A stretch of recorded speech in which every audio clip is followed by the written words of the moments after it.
কসোভোর ইতিহাস। কসোভো দক্ষিণ-পূর্ব ইউরোপে বলকান উপদ্বীপে অবস্থিত একটি রাষ্ট্র, যার রাজধানী প্রিস্টিনা। অটোমান সাম্রাজ্যের দীর্ঘ শাসনের পর এটি সার্বিয়ার অন্তর্ভুক্ত হয় এবং বিংশ শতকে যুগোস্লাভিয়ার অংশ ছিল। পরে সার্বদের সঙ্গে বিরোধ দেখা দেয়। ২০ শতকের শেষভাগে যুগোস্লাভ যুদ্ধের সময় কোসভোতে ভয়াবহ সহিংসতা ঘটে, যার ফলে আন্তর্জাতিক হস্তক্ষেপ শুরু হয়।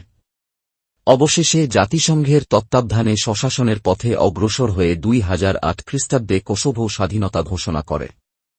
বর্তমানে কসোভোকে বিশ্বের বহু দেশ স্বীকৃতি দিলেও কিছু রাষ্ট্র, বিশেষ করে সার্বিয়া এবং রাশিয়া, এখনও এ স্বাধীনতাকে স্বীকৃতি দেয়নি। কসোভোর জনসংখ্যার বৃহত্তম অংশ মুসলমান আলবেনীয়, তবে উল্লেখযোগ্য সার্ব ও অন্যান্য সংখ্যালঘু সম্প্রদায়ও এখানে বাস করে। রাষ্ট্রীয় ধর্ম নেই, তবে মুসলিম সংখ্যাগরিষ্ঠতা ধর্মীয় ও সাংস্কৃতিক প্রভাব বহন করে।